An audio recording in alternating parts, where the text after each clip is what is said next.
네, 오늘 이 내용들이 제가 막 급하게 정리한 거라서 조금 미비한 점들이 있습니다. 네, 그래서 그냥 이거를 할까 말까 얘기할까 말까 하다가 그래도 사실 뭐 적그리스도와 관련된 내용들을 나누다 보면 사실 이 내용들도 어느 정도는 인지를 하고 있어야 하도 또 요새 이제 그런 이야기들도 많고 또 주로 모든 대다수의 이단들이 이 종말론과 관련된 말세의 때와 관련된 관점에서 좀 성도들을 현혹하는 이런 모습들이 많아서 이 시간에 좀 이 내용을 먼저 좀 나누고 그 다음에 이제 스프롤 목사님 내용들 같이 한번 살펴보는 시간을 갖도록 하겠습니다.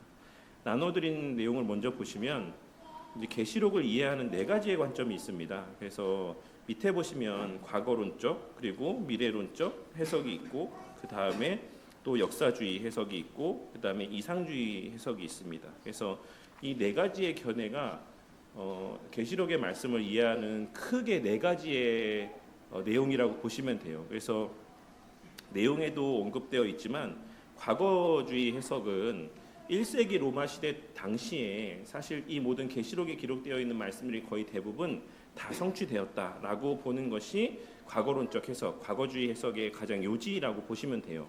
그래서 뭐 어쨌든 그렇고 그 다음에 이제 그 다음에 보시는 것이 미래론적 해석, 미래주의 해석이 있죠. 그래서 오늘날 이 시대 가운데는 과거주의 해석을 하시는 분들, 과거주의 해석의 방법만 사용하시는 분은 그렇게 많지는 않는 것 같습니다.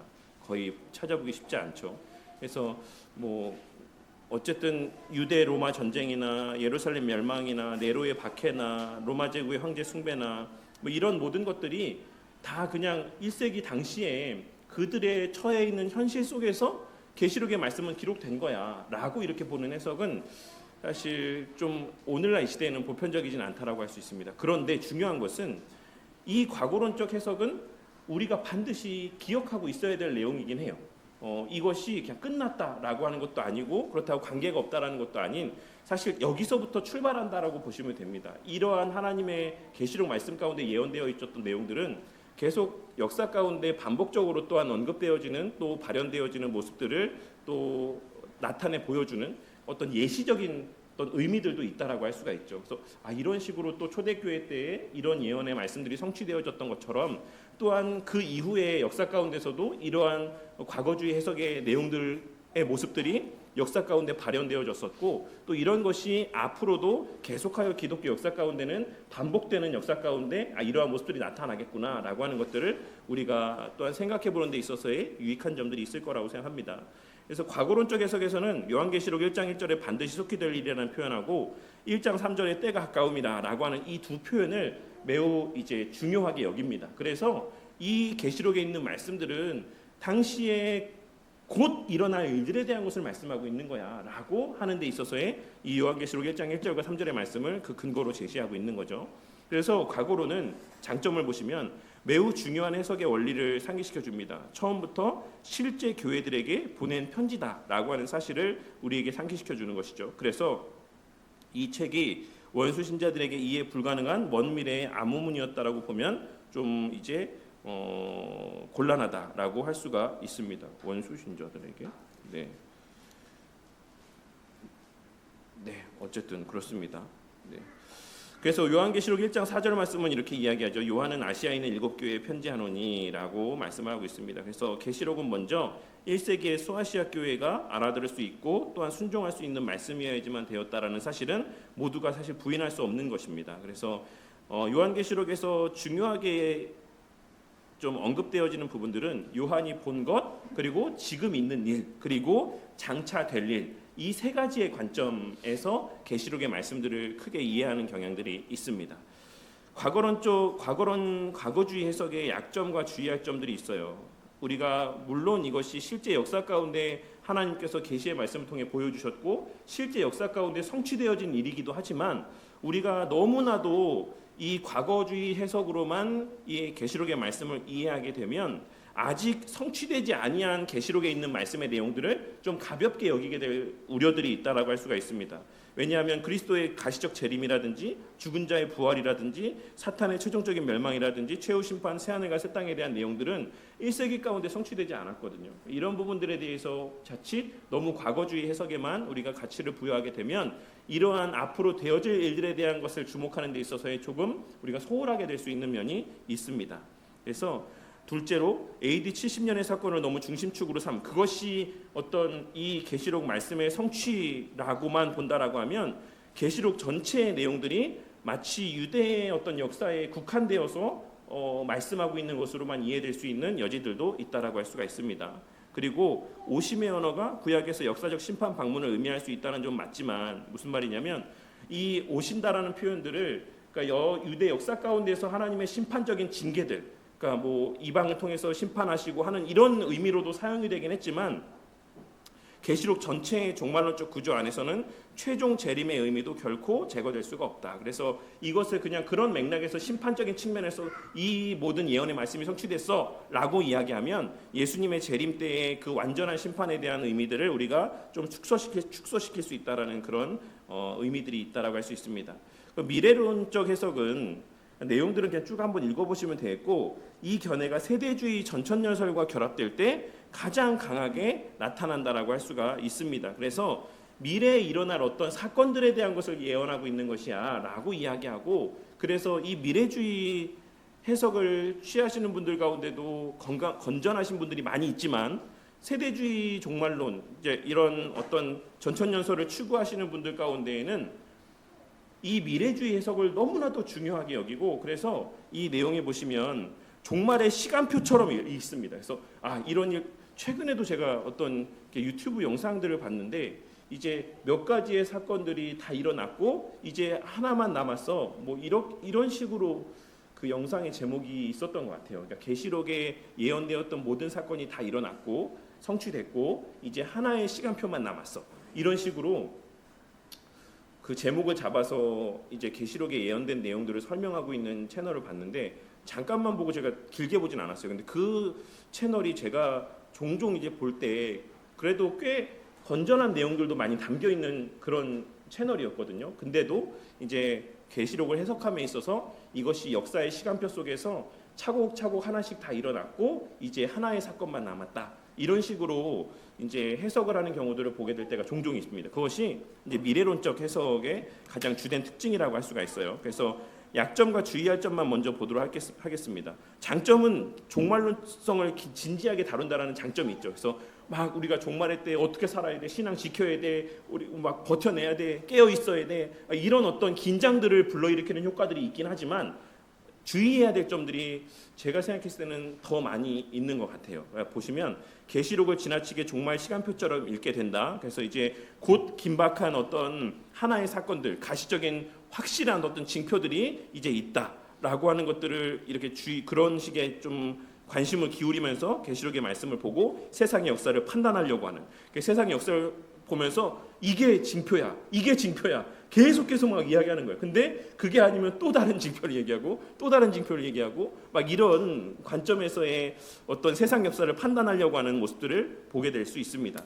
둘째, 계시록의 상징을 현대 정치, 군사 사건과 연결하는 자의적 해석으로 흐르기 쉽다. 그게 좀 전에 말씀드린 내용입니다. 그래서 어떤 시대에 어떤 사건이 일어나면 이 사람이 이제 드디어 마지막 때에 그 사람이었구나. 그러니까 예를 들자면 이게 적절한 비유는 아닐 수 있지만 창세기에 기록된 그 아들을 계속 기다렸던 것처럼 오늘날의 이 미래주의 해석을 취하는 계시록을 이해하시는 분들은 이제 드디어 적그리스도가 나왔구나. 이 사람이 적그리스도냐 저 사람이 적그리스도냐 이거를 계속해서 누군가에게 계속 대입하면서 이제 역사를 자의적으로 해석하려는 이런 모습들을 보게 되는 것입니다. 그래서 사람들에게 끊임없이 긴장감들을 불러일으키는 거예요.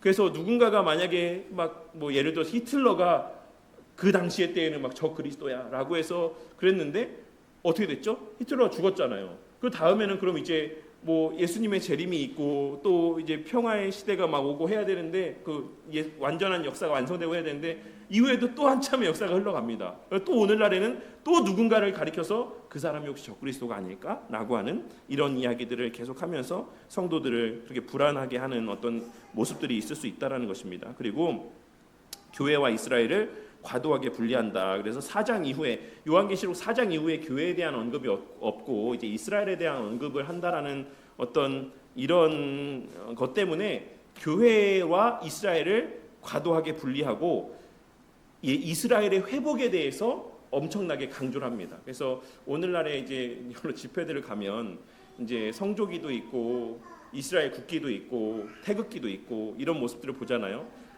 이런 분들이 갖고 있는 미국에 대한 이스라엘에 대한 어떤 이해들은 사실 이러한 미래주의 해석적인 관점에서의 어떤 견해들이 거기에 투영되고 반영되어 있다라고 생각하시면 됩니다. 그래서 계시록 4장 이후에 교회에 대한 언급이 없는 것을 이제 교회는 또 한시적으로 쓰임받고 결국에는 이스라엘로 시작해서 이스라엘로 끝나는 것이다. 이스라엘의 회복으로 세상의 역사는 끝나는 것이다. 계시록은 바로 그 사실을 말씀하고 있는 것이다라고 말씀하며 교회와 이스라엘을 지나치게 이제 분리하는 경향들을 보게 됩니다. 그리고 그런 동시에 또 무엇을 그러면 강조하게 되는 것입니까? 오늘날 일부 또 사람들이 강조하는 것처럼 이제 제3성전이 재건되어야 하고 거기서의 성전 재건과 제사 회복을 기대하는 일부의 해석이 바로 이와 같은 미래주의 해석에서의 발현되어지는 하나의 또한 모습이다라고 할 수가 있어요. 그래서 정작 유대인들, 이스라엘 사람들은 우리에 대해서 아무런 가치를 부여하지 않는데 우리는 이스라엘을 엄청나게 우호적으로 대합니다. 사실 네타냐후나 이스라엘 사람들은 자기네 민족 외에는 관심이 없어요. 그냥 뭐 표면적으로 국제사회 가운데 속해 살아가고 있으니까 이제 뭐 국제사회 질서 안에서 어느 정도 존중도 하고 외교도 하고 이렇게 하는 것이지 정말 정통 유대인들의 마음 가운데는 사실 나머지는 다 불못에 던져질 자들에 불과한 것이지 그들에게 있어서의 그 이방 민족들은 아무런 가치가 없습니다. 근데 우리에게는 여전히 마치 이스라엘이 이제 회복되어야 할 대상 맞죠? 근데 이스라엘만 회복되는 것은 아닙니다. 뭐 저의 이 말 가운데 혹여라도 뭐 이스라엘을 지나치게 또 폄하하는 의미들이 담겨 있을지 모르겠지만 뭐 그런 건 아닙니다. 그러니까 오늘날 너무나도 이제 이스라엘이라고 하는 이 나라 그리고 민족들을 좀 이런 미래주의 관점에서 지나치게 좀 우호적으로 대하고 그 가치를 높이 평가하는 이런 분들 때문에 말씀을 드리는 거예요. 근데 그들도 분명히 역사 가운데 하나님께서 주신 특별한 의미들이 있죠. 그리고 그들 또한도 복음을 들어야 될 대상이고 그들도 회심해야 될 자들은 맞습니다. 근데 이 미래주의 해석에서 갖고 있는 이런 것 가운데에 오늘날 좀 일부의 좀 과격한 분들의 모습들이 발현되어지는 모습들이 있다라고 하는 것을 좀 기억하시고 그러한 성전 재건과 제사 회복을 기대하는 일부의 해석은 히브리서의 그리스도의 단회적 속죄 교훈과 긴장을 유발하는 모습일 수 있다라고 생각하시면 되겠습니다. 그러므로 개혁주의 연약신학은 3페이지의 첫 번째 줄에 세대주의적 미래론에 대해서는 매우 신중한 태도를 취할 수 있어야지만 된다라고 할 수 있습니다. 이상주의적 해석은 계시록을 특정한 한 역사적인 사건표로 보기보다는 교회 시대 전체에 반복되어지는 영적 전쟁의 상징적인 묘사라고 봅니다. 그래서 용은 사탄, 짐승은 세상 권세, 거짓 선지자는 거짓 종교와의 이념, 바벨론은 하나님을 떠난 세상 문명과 우상적인 질서들을 상징한다라고 보는 것이 이상주의적 해석의 내용이다라고 보시면 돼요. 이상주의적 해석의 장점은 계시록의 묵시문학적인 성격을 잘 반영합니다. 어떤 구체적인 실체라기보다는 어떤 상징적으로 표현하고 있다라고 하는 이런 의미들을 잘 드러내 보여준다라고 할 수가 있죠. 따라서 계시록은 단순한 문자주의로 읽을 수가 없다. 또한 이상주의는 계시록을 모든 시대의 교회가 읽고 적용할 수 있게 해준다라고 할 수 있습니다. 그러나 이제 이상주의에도 약점과 주의할 점이 있는데 이것을 지나치게 이상주의적 해석으로만 계시록의 말씀들을 보면 역사적 지시성이 약화된다. 그러니까 단순히 뭐 실제적인 실체가 있다라고 하는 것에 대한 어떤 주의를 우리가 소홀하게 될 수도 있는 그런 어떤 우려해야 될 점들이 있다라고 할 수 있는 것이죠. 계시록의 짐승은 단순히 악한 권력 일반이 아니라 1세기 독자들에게는 실제로 로마 제국과 황제 숭배 체계를 가리키는 강한 역사적인 관련성을 가졌을 가능성이 크다. 그러니까 실제인 거죠. 그들에게 있어서의 이 용, 이런 짐승, 이런 것들은 우리에게는 되게 어떤 추상적인 개념이라고 우리는 그렇게 만약에 이상주의 해석으로만 취하게 되면 1세기 사람들에게는 그런 추상적인 관념들이 아니었다라는 것을 우리가 놓치게 된다는 거예요. 그 사람들에게는 실제였다라는 겁니다. 황제 숭배를 하게 되고 막 거기에 결탁한 종교 지도자들이 있었고 이러한 계시록에 언급되었던 배교의 모습들이 당시 사람들에게 있었다 실제로. 그러면 이 역사성은 이상주의적 해석을 취하게 되면 되게 좀 무시하게 되는 경우들이 있다라는 거예요. 그래서 오늘날 이 시대 가운데도 되게 이런 적그리스도나 어떤 이런 어떤 말세의 때의 징조들을 되게 뭔가 추상적으로만 생각하게 될 수 있다라는 것이죠. 하지만 우리는 역사성도 놓치지 말아야 된다라는 것이 개혁주의 관점 안에서의 계시록을 해석하는 중요한 하나의 원리입니다. 그래서 어떤 구체적인 실체들이 우리의 신앙을 위협하는 대상일 수 있다라는 것들을 염두에 두고 또한 세상 역사를 분별하는 이런 모습들도 어느 정도는 필요하다는 것을 말씀하고 있는 것이에요. 그래서 이상주의는 과거론의 역사적 감각과 결합되어야 된다라는 의미가 그런 맥락입니다. 실제로 벌어지는 역사 가운데서의 예언이라는 사실도 우리가 완전히 배제할 수는 없어. 그렇기 때문에 역사 가운데 있었던 일들도 우리가 면밀히 살피며 오늘날 이 시대 가운데 그 역사의 반복 속에서 동일한 패턴으로 나타나는 어떤 이런 반기독교적인 모습이 무엇일까라고 하는 것들을 염두에 두며 세상 역사를 바라보고 계시록을 해석할 수 있어야지만 된다라고 하는 것이 지금 요 내용의 논지라고 할 수 있습니다. 그리고 이제 네 번째는 세상 어떤 교회의 역사적인 해석이죠. 그래서 역사주의는 역사주의적 해석이라고 이야기를 하는데 계시록을 사도시대부터 종말까지 이어지는 교회사 전체의 연속적인 예언이라고 읽습니다. 종교개혁자들 가운데 많은 사람들이 로마의 교황권을 적그리스도 혹은 바벨론으로 연결해서 해석하고 있는 모습들을 보게 되죠. 역사주의는 계시록을 교회의 역사 가운데서 읽게 해줍니다. 또한 중세 교황제의 부패와 박해를 성경적으로 비판하는 데 강한 힘을 가졌습니다. 그와 관련해서 웨스트민스터 신앙고백서 25장 6항에서도 이제 역사적으로 교황을 적그리스도로 표현하고 있는 것을 보게 됩니다. 여기에도 나와 있긴 한데 제가 이제 합신 번역본으로 25장 6항의 내용을 한번 읽어드리도록 할게요. 25장 6항에 뭐라고 써 있냐면, 제가 읽어보겠습니다. 주 예수 그리스도 외에 교회에 다른 머리는 없다. 로마 교황은 어떤 의미에서도 교회의 머리일 수 없다. 오히려 그는 그리스도를 대적하고 하나님으로 불리는 모든 것에 대적하여 교회에서 자신을 높이는 적 그리스도이며 불법의 사람이고 멸망의 아들이다라고 너무나도 선명하게 이제 언급을 하고 있죠. 로마 교황에 대해서. 근데 이제 OPC 교단에서 그리고 새롭게 개정된 이제 웨스트민스터 신앙고백서 안에서는 이 교황에 대한 구체적인 언급의 내용들은 생략이 되어 있습니다. 앞서도 말씀드렸던 것처럼 그러면 OPC 교단이 되게 건전하고 보수적인 교단인데 그럼 로마 교황을 인정하는 건가? 로마 교황과 조금 우호적인 관계를 갖기 위해서 로마 교황에 대한 언급을 뺀 건가? 라고 생각할 수 있지만 그렇지 않습니다. OPC 교단에서 로마 교황에 대한 언급을 뺀 것은 너무 적 그리스도를 교황으로만 국한되게 생각할 수 있기 때문에 뺀 거예요. 왜냐하면 이 역사 가운데서 적 그리스도적인 역할을 하는 인물들이나 세력들은 계속 반복돼서 나타나는데 우리가 로마 교황만 적 그리스도야 라고 명시해 놓으면 다른 것들에 대한 어떤 인지가 좀 희미해질 수 있기 때문에 이제 OPC 교단에서는 이제 이 내용들을 생략했다라고 할 수가 있는 것입니다. 그래서 그런 내용들을 같이 좀 기억하시면 될 것 같아요. 여기서 이야기하고 있는 정통 장로교회 OPC 같은 일부 교단은 이 부분을 개정하거나 삭제한 판본을 사용하기도 합니다. 라고 해서 이제 밑에 각주 내용을 보시면 웨스트민스터 신앙고백서 25장 6항의 원문은 로마 교황을 이렇게 표현하고 있습니다. 그러나 이제 OPC 교단을 사용하는 판본에서는 그 내용이 이렇게 수록하고 있어요. 교황을 적그리스도로 명시하는 후반부 문구는 포함하지 않습니다. 그 이유에 대해서는 제가 설명드린 내용을 참고하시면 되겠습니다.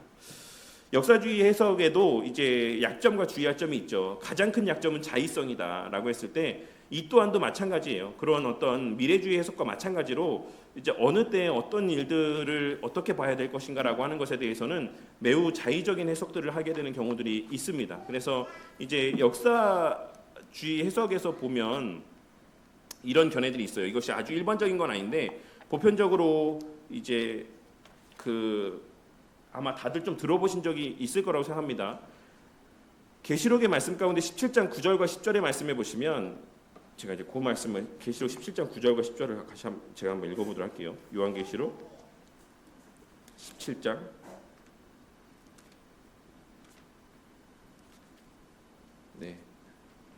뭐 다 아시는 내용인데 제가 읽어보도록 하겠습니다. 지혜 있는 뜻이 여기 있으니 그 일곱 머리는 여자가 앉은 일곱 산이요 또 일곱 왕이라 다섯은 망하였고 하나는 있고 다른 하나는 아직 이르지 아니하였으나 이르면 반드시 잠시 동안 머무르리라. 전에 있었다가 지금 없어진 짐승은 여덟째 왕이니 일곱 중에 속한 자라. 그가 멸망으로 들어가리라 라고 말씀하고 있죠. 그래서 이제 요 일곱이 뭐고 여덟이 뭐냐라고 이러한 견해에 대해서 역사주의적 해석의 한 분류 가운데 이렇게 해석을 하죠. 역사 가운데 애굽과 아수르, 바벨론, 바사, 헬라, 로마까지가 이제 언급되어져 있는 이러한 어떤 적 그리스도적인 대적들이었다. 그런데 이제 지금은 아직 이제 나타나지 아니한 하나의 또 마지막 세력들이 남아 있다. 이렇게 보는 견해들이 있어요. 그래서 이 하나, 둘, 셋, 넷 다 로마까지 6개가 이미 나타난 건데 나타나지 아니한 그 하나가 뭐냐라고 하는 것을 저는 혹시 이런 얘기 성도님들도 들어보신 적 있는지 모르겠는데 혹시 예전에 EU가 처음 생길 때 EU에 대해서 이렇게 이야기하는 거 들으신 적 있으세요? 없으세요? EU 유럽 연합이 마지막 때 이 하나의 큰 어떤 전 세계적인 힘을 발휘하는 적 그리스도적인 세력이 될 것이다라고 그리고 막 그 별들 있잖아요. 거기에 유럽 연합에 있는 별들을 또 그렇게 해석하는 모습들이 있었어요. 근데 요즘에는 이제 또 그렇게 해석하는 견해들을 거의 제가 들어본 적이 없는 것 같아요. 근데 처음에 EU가 출범할 때만 해도 기독교계 안에서는 그렇게 이야기하시는 분들이 진짜 많았습니다. 요즘에는 이제 어떤 범세계적인 정부 하나의 어떤 전 이제 우주적이라는 게 완전 우주까지는 아니지만 전 세계적인 어떤 그런 정부가 출현하게 될 것이야. 그리고 그거를 움직이는 뭐 세력들이 있어. 뭐 다들 한 번쯤 들어보셨을지 모르겠지만 뭐 일루미나티라는 것들도 있고 뭐 프리메이슨이라고 하는 막 그런 단체들도 있고 보이지 않는 세상 역사를 주도하는 이 세계 정부의 어떤 그런 어떤 세력들이 있어. 이런 이야기들을 하시는 분들도 있어요. 그래서 뭐 베리침 얘기도 하고 뭐 여러 가지 얘기들을 하죠. 근데 그런 모든 것들이 다 어디와 관련되어 있는 거냐면 이런 어떤 역사주의 해석 관점에서 또 미래주의 해석 관점에서 그러니까 다 혼합되어져 있는 것이죠. 그 관점에서 마지막 때에 아직 출현하지 아니한 세력이 있어. 이거를 계속해서 역사 가운데서 살피는 거예요. 자꾸 무엇일까. 그러니까 이 역사주의 해석의 가장 큰 어떤 우리가 주의해야 될 점이 바로 그런 자의성이다. 성경이 말하고 있지 않는데 그리고 성경은 그냥 있을 것이다라고 하지 만약에 그게 우리가 알아야 됐을 거라고 했다면 명시적으로 말씀해 주셨겠죠. 너무나도 분명하게. 근데 앞서도 말씀드렸던 것처럼 계시록에서 주된 설명하고 있는 것은 언제 어떤 존재가 마지막 그런 것으로 일어날 것이다라고 보지 않고 어떤 세력이 있을지라도 결국 그리스도의 승리와 교회의 승리를 말씀하고 있는 겁니다. 그래서 우리가 관심을 가져야 되는 것은 이미 그리스도께서 승리하셨고 그 승리를 선포하러 재림하실 때가 있을 것이다라는 것이 우리가 관심을 가져야 될 것인 것이지 이러한 어떤 실체에 대해서 관심을 아예 끊으라는 건 아니지만 거기에 너무 매몰되어 살아가면 우리가 그리스도의 이미 임한 그 완전한 통치의 가치를 되게 좀 평가절하하게 될 수가 있어요. 아무리 난리 브루스를 쳐도 예수님의 이미 임한 그 완전한 통치적 권세는 어떻게 할 수가 없습니다. 이런 것들을 우리가 기억하고 우리는 늘 말씀드리지만 계시된 뜻에 순종하며 그냥 어떤 상황 속에서도 하나님의 말씀하신 그 말씀의 원리에 따라 십계명의 말씀에 따라 우리는 늘 하나님을 사랑하고 또 그렇게 뭐 이웃을 사랑하고 또 안식일 신약의 안식일인 주일을 거룩하게 지키고 교회 공동체를 소중히 여기며 그 안에서 하나님께서 계시하신 그 뜻의 원리대로만 순종하며 살아가면 됩니다. 그래서 제가 최근에 또 하도 연예인들 그걸 많이 보다 보니까 어디까지 보게 됐냐면 그 래퍼더라고요. 빅베이비인가 뭐 이런 래퍼가 있어요. BY라는 친구는 아마 한 번쯤 들어보셨을 텐데 그 친구도 뭐 되게 어쨌든 어디 교회를 다니는지 정말 궁금한데 제가 뭐 크게 관심은 없어가지고 알아보진 않았지만 근데 말하는 게 되게 건전하긴 하더라고요. 되게 다른 사람들에 비해서. 근데 이제 빅베이비라는 친구가 있는데 이 친구가 마약 전과가 이범이에요. 근데 그런 얘기를 했습니다. 그 방송에 이제 그 크리스천인 래퍼들끼리 나와서 방송을 하는 건데 자기가 그렇게 마약을 하고 이제 막 흥청망청 그렇게 막 엉망진창인 삶을 살아가고 있을 때 어느 날 그럼에도 주일에 교회에 갔대요. 마약을 하면서도 주일에 교회에 갔다라고 하더라고요. 근데 그러던 차에 자기가 성경 말씀을 한번 읽어보고 싶다는 마음이 들었대요. 그래서 하나님 저 너무 하나님 말씀이 한번 진짜 진지하게 읽어보고 싶습니다. 성경을. 그런 기도를 자기가 했는데 그 기도를 하고 나서 일주일 뒤에 이제 구속이 됐다는 거예요. 이제 마약에 걸려갖고.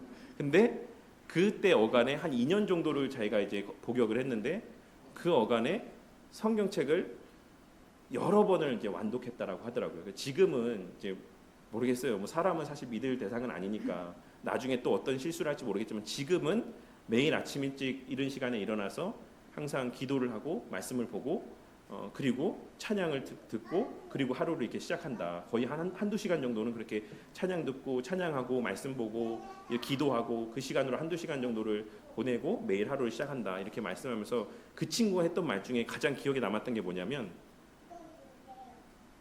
하나님을 믿는다고 하면서 하나님 말씀을 보지 않는 사람들을 자기는 이해하지 못하겠다. 하나님을 믿으려면 그리고 하나님을 사랑하려면 하나님 말씀을 알아야 되고 하나님에 대해서 알아야 되는 거 아니냐.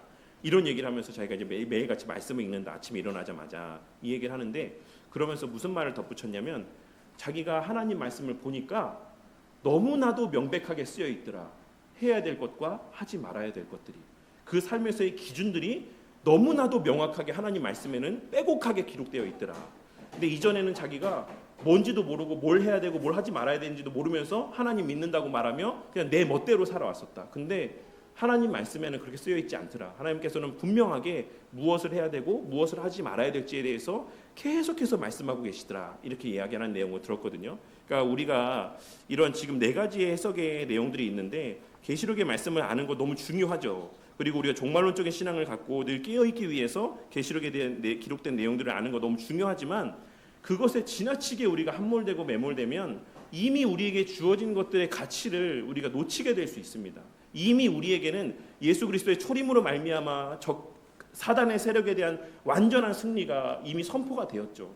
그 과정 속에서의 어떤 이 긴장들을 마치 계속된 사탄의 세력과 예수 그리스도 사이의 어떤 전쟁으로의 어떤 긴장으로 우리가 오해하게 될 수가 있어요. 하지만 그렇지 않다.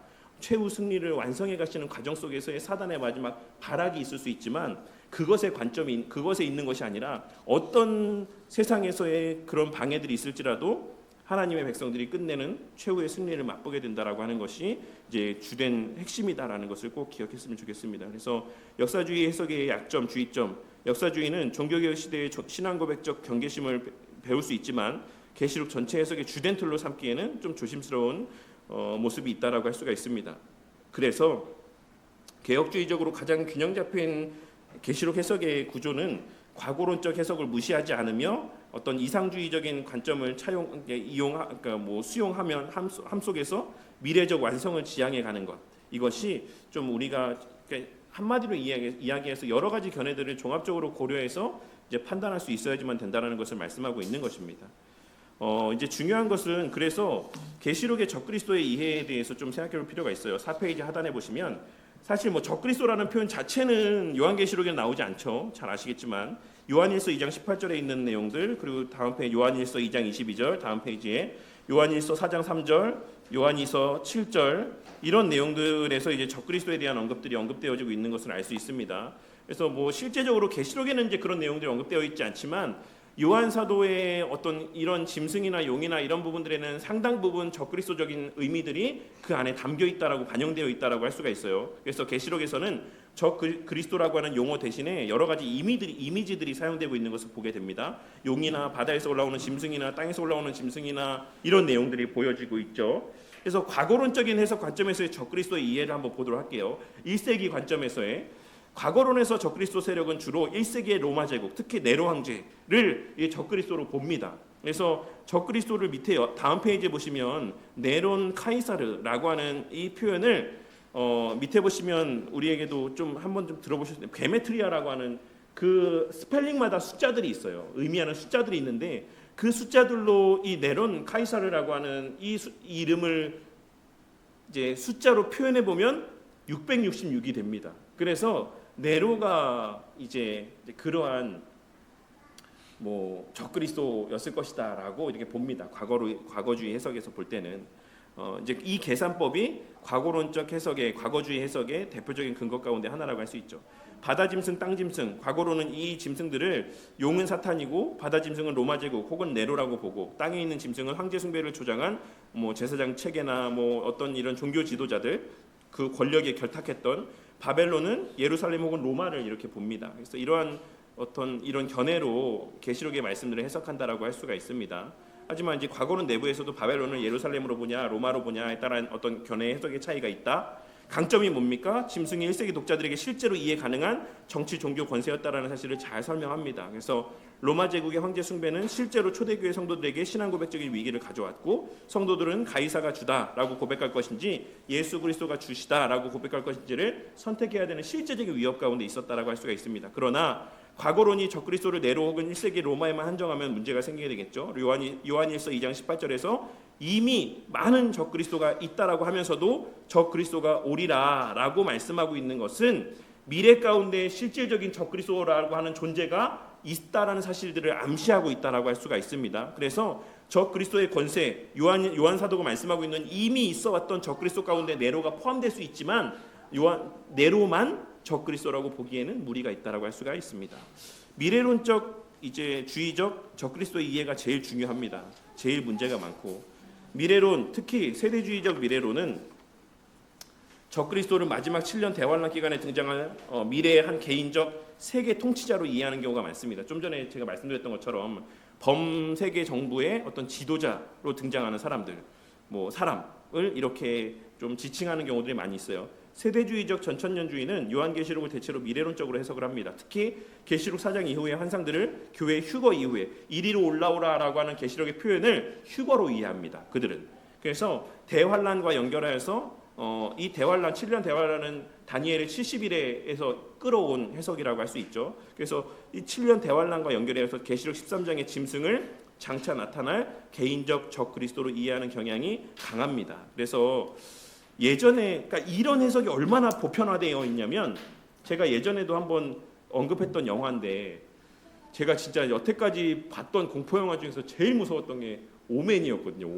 오맨에 보면은 여기 가마에 666이 딱 써 있어요. 그 애기가 얼마나 무서웠던지, 와, 저는 진짜 지금까지도 잊혀지지가 않아요. 그러니까 이런 어떤 한 세력, 한 존재라고 해석하는 경향들이 미래주의 해석에서의 적그리스도에 대한 이해입니다. 근데 오늘날에도 어떤 막 진짜 마귀적인 신비한 힘을 발휘하는 그런 적그리스도로 이해하는 경향들은 오늘날에는 없죠. 그렇지만 여전히 어떤 특정한 한 존재가 기독교에 대해서 결정적인 순간에 완전히 반대편에 서서 기독교를 박해하고 반대하는 어떤 영향력을 행사할 것이다 라고 하는 관점에서 적그리스도를 이해하는 경우들이 많이 있습니다. 또한 세대주의적 종말론에 영향을 받은 대중적인 어떤 은사주의 및 신사도주의 계열의 일부도 계시록을 미래의 종말 사건표로 읽으며 이스라엘의 회복이라든지 제3성전이라든지 세계정부라든지 짐승의 표라든지 마지막 때의 대부흥과 대환란 등의 주제를 강조하는 경향들을 보입니다. 인터콥도 이런 부분들의 상당 부분 일조하고 있는 선교단체라고 할 수가 있죠. 다만 신사도주의 내부에서는 세대주의적 미래론뿐만 아니라 도미니언 신학이나 일곱산 운동과 결합된 승리주의적 종말론도 존재하므로 모든 신사도주의를 단일한 세대주의 미래론으로 환원해서는 안 된다. 음모론에 이제 강조한다라고 볼 수 없어요. 왜냐하면 그 가운데는 이 도미니언 신학은 아시다시피 그 정복하라라고 하는 이 말씀을 어떻게 이해하느냐에 따라서 이제 신사도주의 하는 사람들 가운데는 일곱산 운동 들어보신 적 있죠?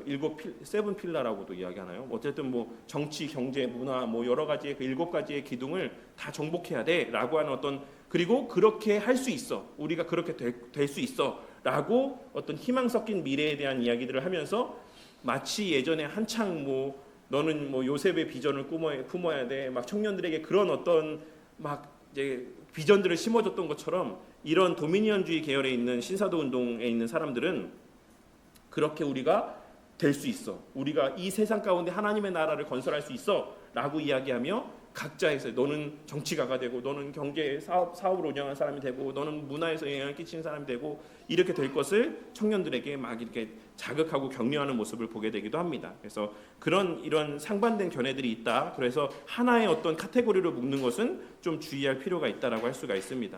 그리고 여기서 말하는 개인적 적그리스도는 다음과 같이 묘사가 되죠. 세계 정치 권력을 장악하고 이스라엘과 언약을 맺고 중간에 언약을 깨뜨린다고요? 성전에 앉아서 자신을 하나님이라고 이야기하고 짐승의 표를 강요하고 거짓 선지자와 협력하고 그리스도의 재림 때에 멸망당한다. 이런 여러 가지의 모습들, 특징들이 있습니다. 그래서 주로 다니엘 9장이나 데살로니가후서 2장이나 계시록 13장의 말씀들을 결합해서 좀 이렇게 여러 가지 좀 짬뽕되게 해석을 하는 경향들이 있다라고 할 수가 있습니다. 데살로니가후서 2장 3절 4절 이렇게 이야기하고 있죠. 먼저 배교하는 일이 있고 저 불법의 사람 곧 멸망의 아들이 나타나기 전에는 그날이 이르지 아니하리니 그는 대적하는 자라. 이 말씀들을 가지고 해서 그렇게 해석하는 경우들이 있습니다.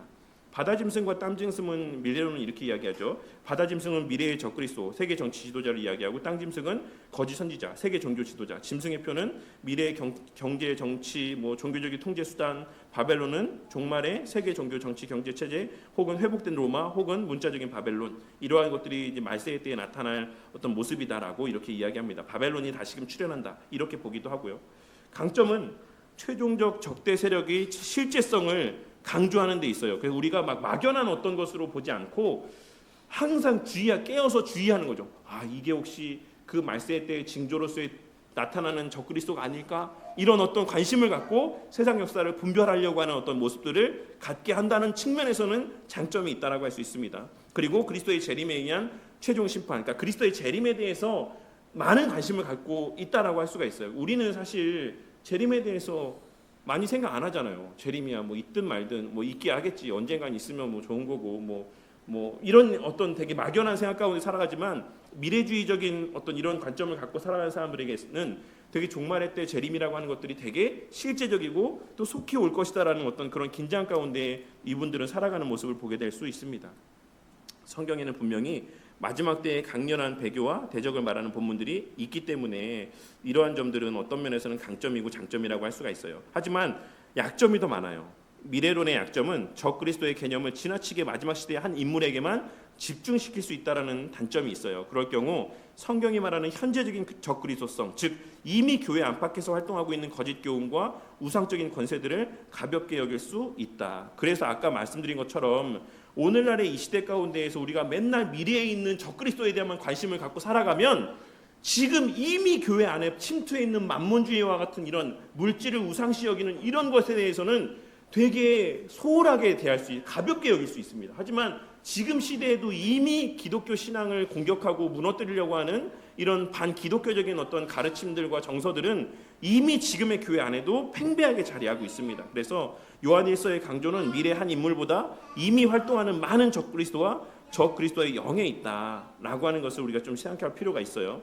또한 세대주의적 미래론은 현대 사건과 특정 인물을 성급히 적그리스도로 지목하는 경향을 낳기도 했습니다. 역사 가운데 이것은 목회적으로 매우 위험하다라고 할 수가 있죠. 아니면 말고시게. 왜 요즘에 뉴스들도 가짜 뉴스들도 한번 던져보고 아니면 말고 이렇게 이야기하는데 많은 종교 지도자들도 저 사람 적그리스도야라고 해놓고서 나중에 아닌 것 같으면 아니면 말고 또 다른 사람이 있겠지 이러고 또 그 다음에 누군가 또 그런 사람이 보이면 저 사람은 적그리스도야라고 또 이야기하고 또 아니면 말고시게 이런 아주 무책임한 태도들을 보이게 될 때가 있다라는 겁니다. 그래서 이런 좀 약점들을 우리가 좀 기억하고 방점이 누가 적그리스도냐에 있지 않다.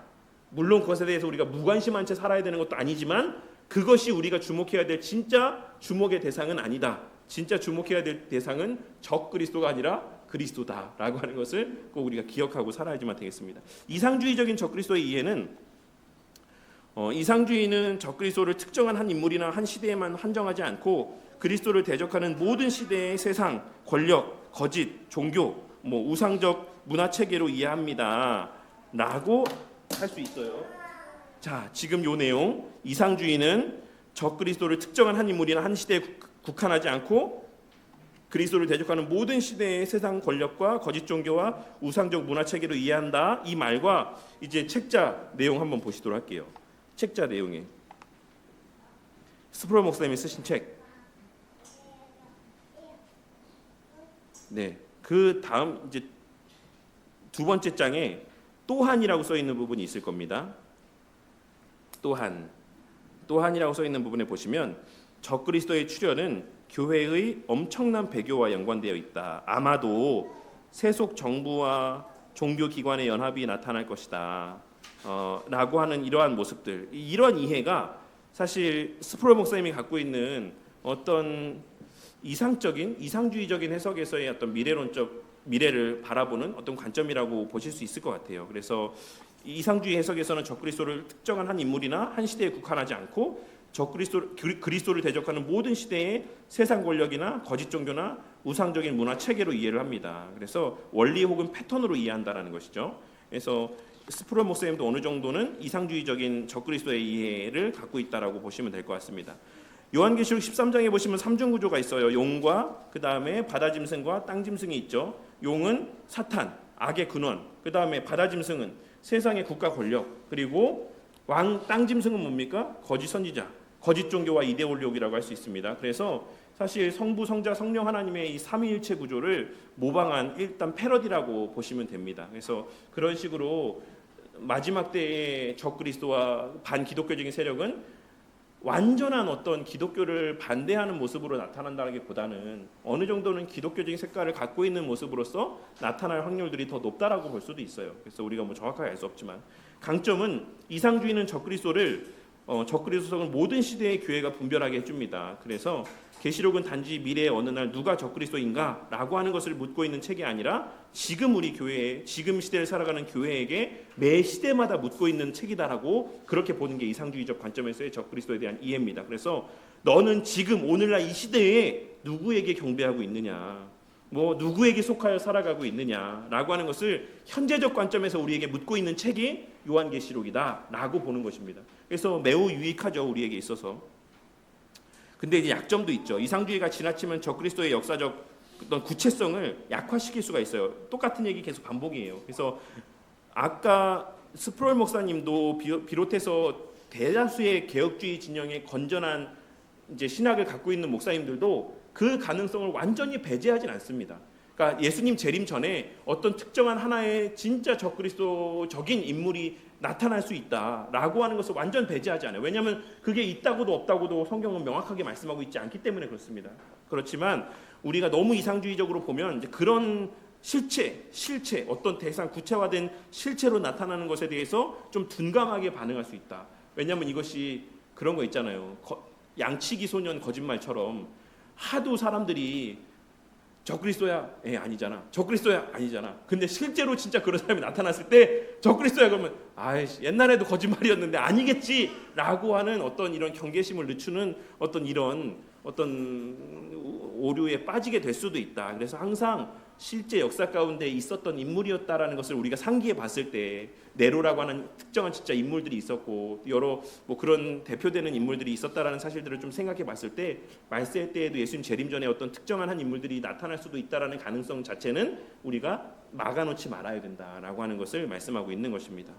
짐승은 악한 원리만이 아니라 실제 역사 속에서 제국, 황제, 이념, 종교기관, 경제체제 등으로 나타났습니다. 따라서 이상주의는 반드시 역사적 구현을 함께 고려해야지만 된다라고 하는 것을 기억하고 우리가 늘 깨어서 무엇이 반기독교적인 어떤 가르침들이고 어떤 체계고 한 것인지를 균형 잡힌 시각 안에서 분별할 수 있어야지만 됩니다.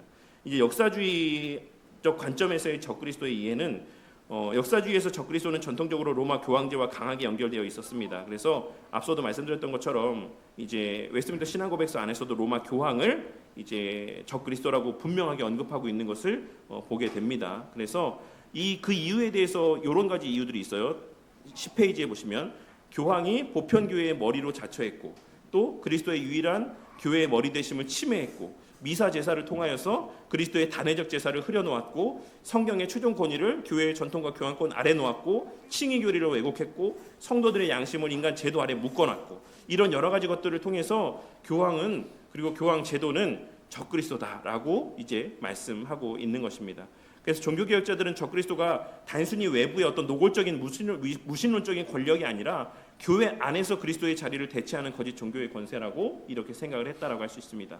역사주의의 그 적그리스도 이해는 교회가 단지 세상 정치 권력만 경계할 것이 아니라 교회 안에 거짓된 권위와 거짓 복음을 경계해야 된다는 점을 우리에게 일깨워준다라고 할 수 있습니다. 이거는 오늘날에도 되게 중요한 것이죠. 우리는 일반적으로 교회 밖에 있다라고만 생각하지만 적그리스도에 대해서 우리 종교개혁 선배들은 그것이 내부에 있을 수 있다라고 하는 사실을 상기시켜줬다는 저는 장점이 있다라고 할 수 있어요.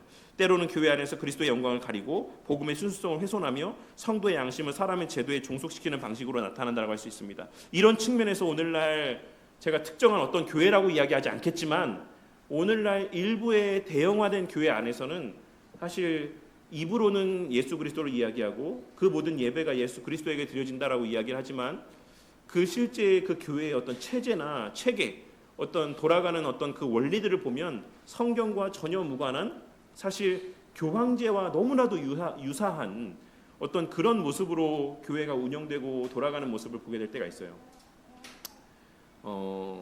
예를 들자면 이제 뭐 저기 뭐 강동구의 어떤 미음시옷 교회도 사실 그런 면이 없잖아 있고, 뭐 대형화된 교회들은 거의 다 좀 그런 면이 있죠. 그래서 제가 그 강동구에 있는 미음시옷 교회 목사님 예전에 영상을 한번 봤더니 뭐 그 목사님이 사택에서 나와서 집 교회까지 오는 동안에 코너마다 사람들이 서 있더라고요.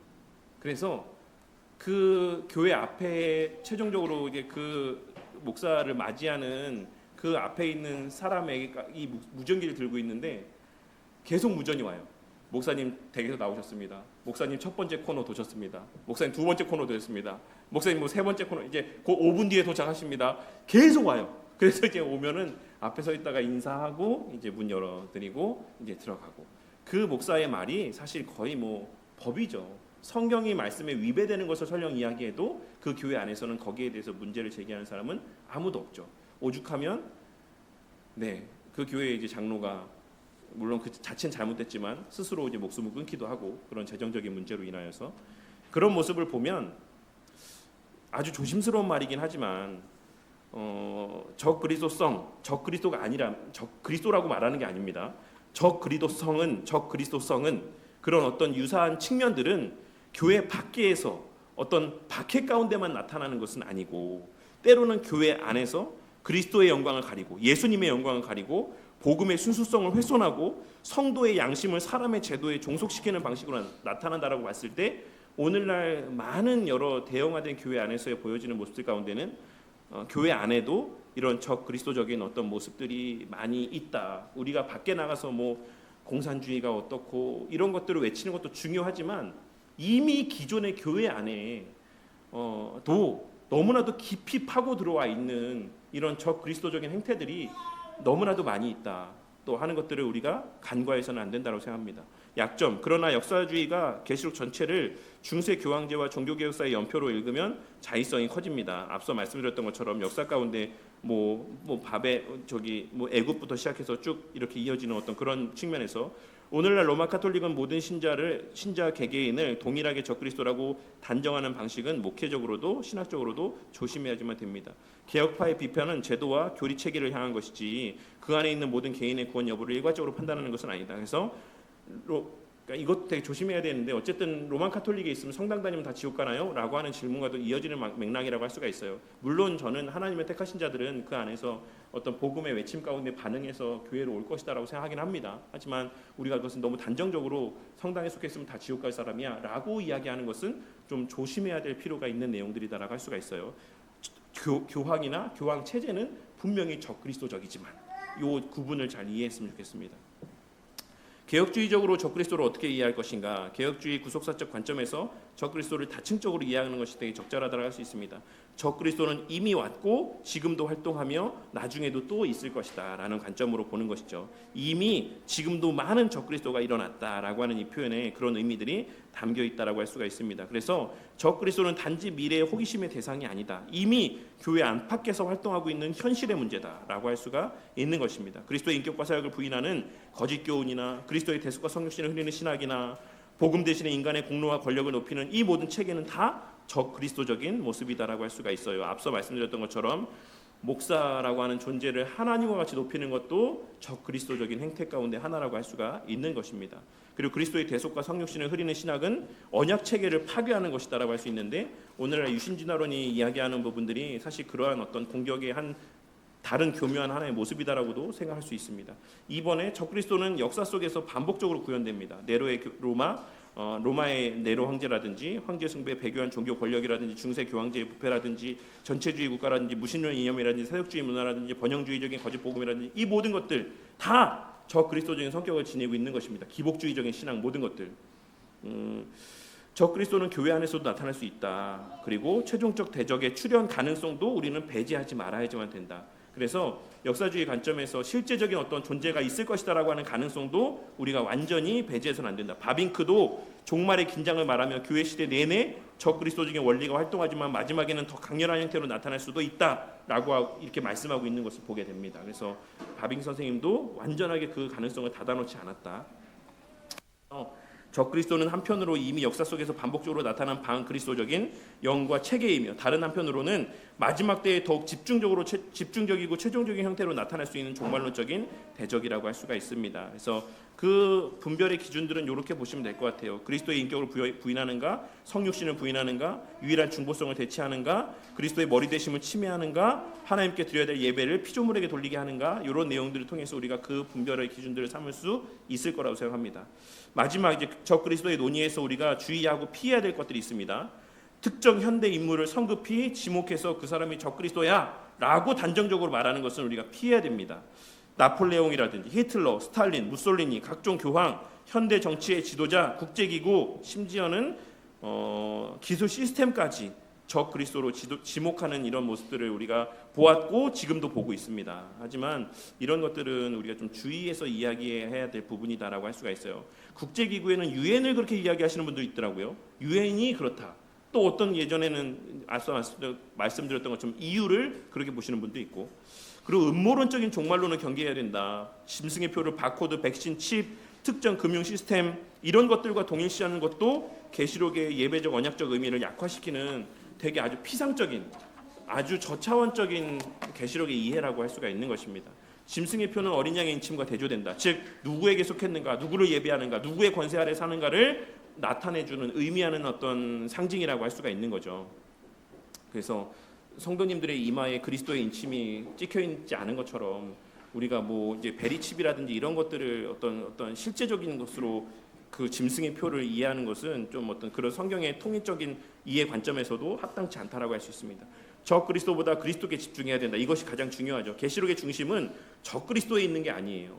계시록의 중심은 그리스도에게 있고 어린 양에게 있습니다. 계시록은 성도들에게 이렇게 이야기해주고 있는 거예요. 당시에 요한이 박해받고 초대교회가 박해받는 현실 속에서 하나님께서 요한 사도에게 계시록의 말씀을 보게 하시고 환상을 보게 하시고 기록해 하신 이유는 그러니까 계속 두려워해, 염려해 라고 하는데 방점이 있는 것이 아니라 두려워하지 마라. 짐승을 두려워하지 말고 바벨론을 부러워하지 말고 거짓 선지자의 표적에 속지 말고 어린 양만을 따라라. 죽도록 충성해라. 하나님께만 예배해라. 예수님께서는 반드시 재림하신다.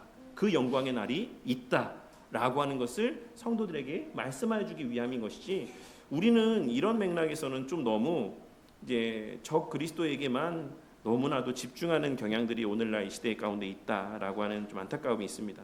결론적으로 계시록은 좀 균형 잡힌 해석을 해야지만 된다라고 할 수 있어요. 과거론, 이상주의, 미래론, 역사주의 이 모든 것들이 다 뭐 어느 하나가 다 옳고 어느 하나는 다 틀렸어라고 말할 수 있는 부분들이 없습니다. 다 어느 정도는 우리가 유용하게 이용할 수 있는 이제 수용할 수 있는 부분들이 있다라고 할 수 있죠. 하지만 가장 건강한 접근은 이렇습니다. 계시록은 1세기의 교회의 박해와 유혹을 배경으로 주어진 예언적인 편지이며 그리스도의 초림과 재림 사이의 모든 시대의 교회가 겪는 영적인 전쟁을 묵시적인 상징으로 드러내고 있는 것이고, 마지막 날 그리스도의 재림과 새 창조에서 최종적으로 완성될 하나님의 승리를 선포하고 있는 책이다라고 이해하는 것이 가장 균형 잡힌 계시록을 이해하는 견해가 아닐까라고 생각합니다.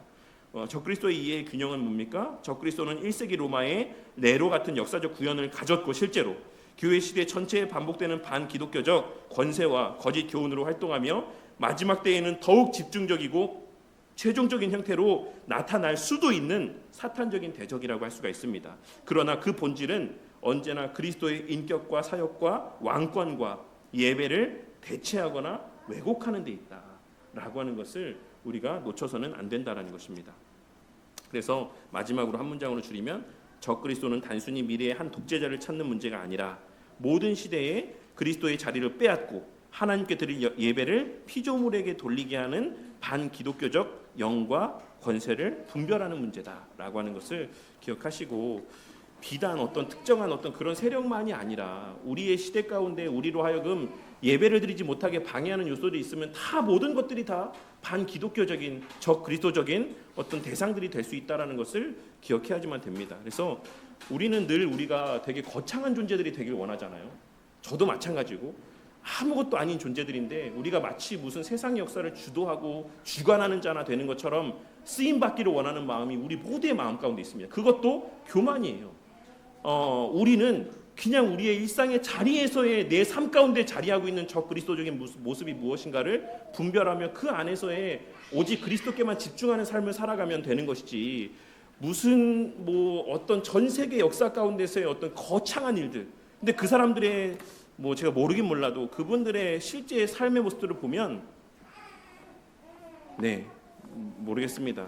만연한 비기독교적인 전혀 성경적이지 않은 말과 행동들이 만연함 가운데 겉으로만 기독교 신앙을 지키겠다라는 구호 아래 모여서 외치고 활동하고 하는 모습들을 보면 사실 되게 본말이 전도된 것이 아닌가, 그리고 본질을 놓치고 있는 것은 아닌가라는 생각을 해보게 될 때가 있습니다.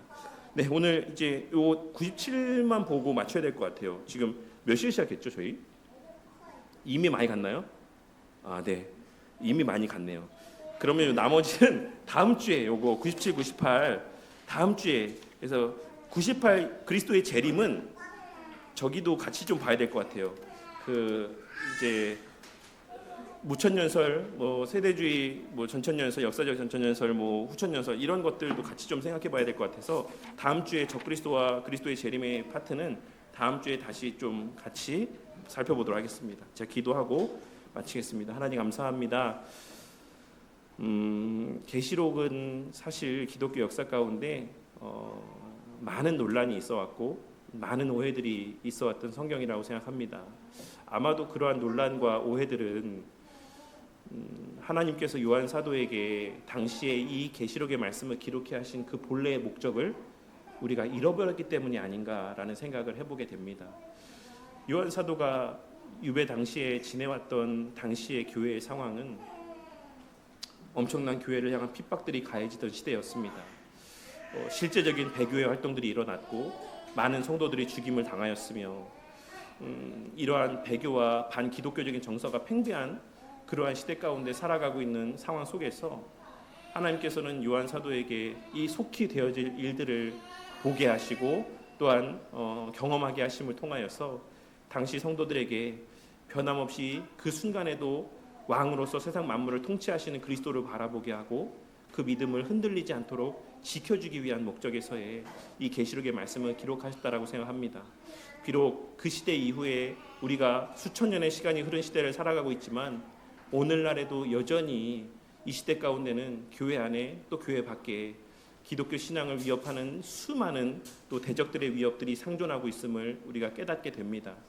하지만 우리가 이 시대에도 여전히 이 계시록의 말씀이 우리에게 유효한 이유는 그 그리스도의 통치가 오늘날에도 여전히 유효하다라는 사실을 우리가 또 기록된 말씀들과 사도행전의 기록들과 또 이 계시록의 말씀을 통해서 분명하게 깨닫게 되는 줄 아오니 하나님, 우리의 시선이 누가 적그리스도인가에 주목되어지기보다는 너무나도 분명하게 우리 가운데 계시된 우리 주 예수 그리스도에게, 그리고 그 그리스도의 승리에 우리의 시선이 주목되어지게 하시고 그 승리의 결정체이자 집약체라고 할 수 있는, 또 하나님 나라의 현실이라고 할 수 있는 이 교회라는 공동체에 언제나 우리의 시선이 주목되어지게 하시고 이 교회 공동체 안에서의 우리의 삶의 유일한 규범과 원리로 제시하여 주신 하나님의 말씀, 십계명의 말씀, 도덕법의 원리들이 언제나 우리의 이 땅에서 살아가는 모든 삶의 시간들 가운데 우리의 삶의 기준이 되게 하시고 규범이 되게 하여 주셔서 세상에 그 어떤 난리가 있을지라도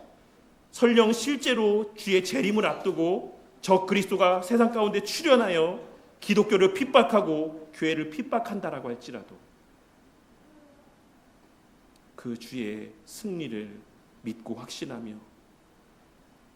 주일이 되면 성경책을 손에 들고 예배당으로 발걸음하는 자들 되게 하여 주시고 이 교회 안에서의 이미 임한 하나님 나라의 복을 충만히 누리고 만끽하는 자들이 되게 하시고 세상에서의 팽배한 반기독교적인 가르침들이 넘쳐나는 시대 속에서도 우리에게 허락하신 자녀들을 말씀으로 양육하며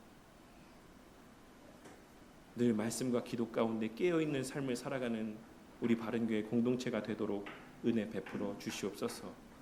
물론 우리가 전 세계의 역사가 돌아가는 것을 면밀히 살펴야 되고 또 세상에서의 어떤 반기독교적인 운동들과 어떤 그런 흐름들을 분별하는 지혜들이 있어야 되겠지만, 이미 그러한 반대되는 운동들을 펼쳐나가는 교회들 안에도 그런 반기독교적인 어떤 문화와 모습들을 막기 위해 앞장서서 분투하는 그런 교회 공동체들 안에도 이미 적그리스도적인 반기독교적인 모습들이 팽배하고 있는 이 아이러니한 현실을 외면하지 않게 하시고 또한 깨달을 수 있는 은혜가 있게 하여 주셔서 우리가 진정으로 주목해야 되는 것이 무엇이고 가장 우선적으로 애써야 되는 것이 무엇인가를 또 깨닫게 되는 은혜가 있게 하여 주시옵소서. 이 땅에 여러 악의 문제들은 끊이지 않는다라고 하나님께서 분명히 말씀해 주셨습니다. 적어도 우리의 속한 지경 안에서 그리스도의 통치가 온전히 구현되기를 바라는 마음들이 우리 가운데 있게 하여 주셔서 주님, 언제나 우리 교회 공동체 안에 이러한 반기독교적인 모습이 없는지, 내 마음 가운데 적그리스도적인 그러한 생각과 사고들이 자리하고 있진 않은지 늘 살피게 하시고 언제나 그리스도의 온전한 통치 아래 하나님을 사랑하고 이웃을 사랑하며 주의 말씀대로 순종하며 살아가는 우리 모든 바른교회 공동체가 다 되게 하여 주시옵소서. 그러한 우리의 교회적 삶을 통하여서 주님의 오실 길을 예비하게 하시고 주님 오시는 그때가 되었을 때 그 주님의 영광스러운 손에 붙들려 공중에서 주를 영접하며 그리스도와 함께 그 온전한 극치의 아름다운 영광의 때를 누리고 만끽하게 하실 줄 믿사오며 이 모든 말씀 우리 주 예수 그리스도의 이름으로 기도드렸습니다. 아멘.